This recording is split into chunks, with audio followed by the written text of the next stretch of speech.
Good morning, everyone, and welcome to Julius Baer's Moving Markets podcast. It's Monday, the 23rd of February, and my name is Helen.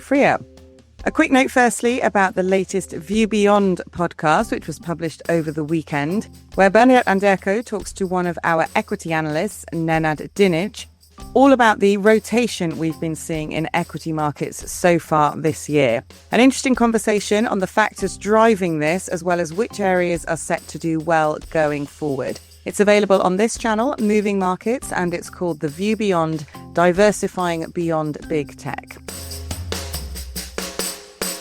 But back to today, and I'll be talking first of all this morning to my colleague Jan Bopp about the latest market news and what's coming up this week.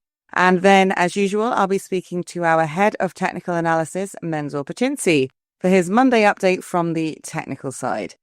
So that's coming up in a few minutes, but let's get started with a wrap-up of the market news. Good morning, Jan. Good morning, Helen. Let's start with the story that dominated markets going into the weekend, the US Supreme Court's decision to strike down President Trump's tariff framework. It sounded like a major political moment, but markets had been bracing themselves for this, right? Yeah, absolutely. I mean, it was big news. The court said President Trump overstepped his authority by using emergency powers to roll out those reciprocal global tariffs. But investors weren't caught off guard, as you said. There'd been plenty of speculation that the decision could go this way, so it wasn't a complete shock for markets. Still, Treasury yields rose, the dollar slipped, and equities moved higher. But, I mean, the big question immediately was, what's next?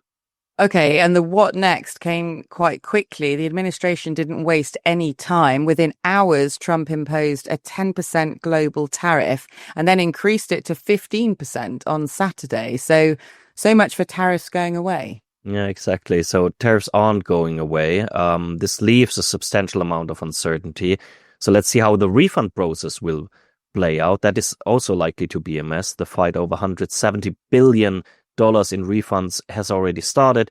On the other hand, the European Union has halted its ratification process of the trade deal made with the US. India postponed talks to finalize an interim trade deal. And this uncertainty is weighing on equity futures this morning. However, the reaction on Friday, that was positive. The S&P 500 gained 0.7%. The Dow Jones added 0.5%. Despite having been down 200 points earlier on weaker than expected US GDP data. Yes, so data on Friday showed that the US economy slowed sharply at the end of 2025, growing at an annualized rate of just 1.4% in the fourth quarter. That was well below expectations of 3%. At the same time, inflation was up slightly, rising to 2.9%, and that's its highest level since early 2024. So kind of a messy message to markets. I agree, Helen. And a cooling economy and sticky inflation wasn't the combination markets were looking for, but because the GDP miss was largely driven by the shutdown last year, most economists think the first quarter this year could show quite a rebound. Okay, let's hop across the Atlantic now. European equities had a good day on Friday too. The Stoxx 600 closed 0.8% higher. Yeah, they did. I mean, the Supreme Court decision played a role here too, of course. But Europe had its own tailwinds, improved earnings expectations, and broadly supportive macroeconomic data. Business activity surprised to the upside on Friday. Germany, in particular, delivered. Manufacturing expanded for the first time in more than 3.5 years. That's quite something. Yeah, so quite a turnaround, helped by big public spending pushes on defence and infrastructure. I mean, Germany's been the problem child of European growth stories recently, so an upside surprise like this gets quite some attention. Definitely. It's going in the right direction, and that's why investors are putting money to work in the region. Data show strong inflows into European stocks, and February is on track for the highest monthly inflows ever. Now, let's talk about commodities. And here we have to talk, of course, about geopolitics, which returned in force last week. Yes, we had talks between the US and Iran to reach a nuclear deal. Now, Trump has said Iran has 15 days to accept a nuclear deal. Why 15 days? Well, multiple outlets reported that Washington is waiting for the arrival of the USS Gerald R. Ford and other warships in the region. However, the countries are set to resume talks in Geneva in search of a diplomatic solution. All of that pushed oil higher, up roughly 6% on the week.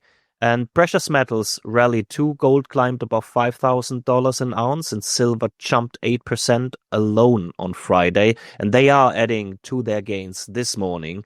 So does the euro and the Swiss franc as a safe haven currency. And that is mostly due to the uncertainty also over trade policy that is dampening the sentiment at the start of the week.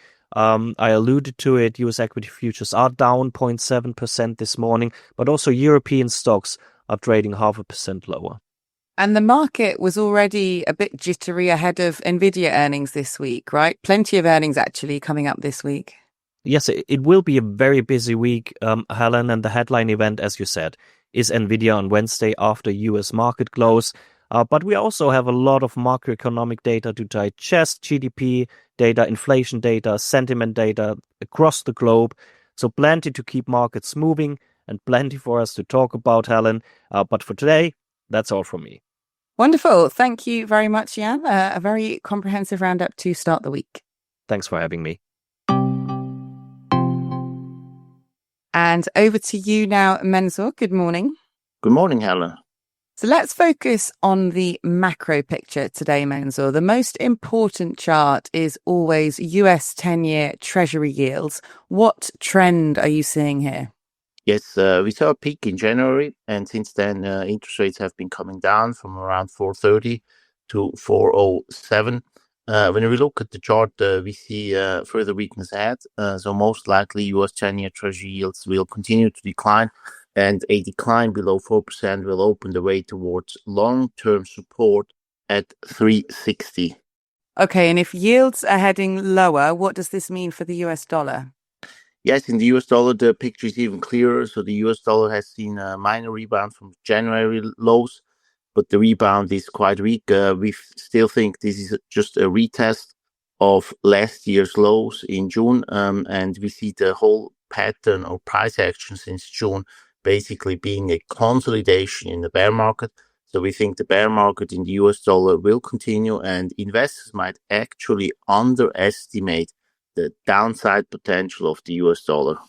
And I'd also like to ask you, before we wrap up, Mensur, about precious metals like gold and silver. What are you seeing there at the moment? Yes, remember in gold and silver, there was a crash on the 30th of January when both metals declined strongly within one day. Nevertheless, when we look at the price action, we see that after that, prices have gone into a consolidation, and now prices are recovering. So our view remains basically unchanged, that the price action on end of January was basically a mini crash which extends the bull market in both, and it extends it by scaring off investors. And we think that both gold and silver are headed back to new all-time highs, and recommend investors to stay invested. All right. Thank you very much, Mensur, for joining me today. Thank you, Helen. So that is all for today. Thank you again to my guests, and thank you all for tuning in. Don't forget to subscribe to the show if you haven't already, and do join us again tomorrow when Bernadette will be back as your host, and she'll be talking to more of our colleagues about what is moving markets. Have a great start to the week, everyone, and bye for now.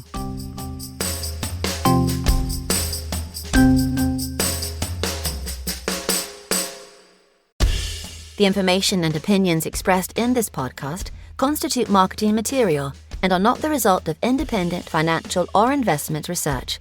Please refer to www.juliusbaer.com/legal/podcasts for further other important legal information.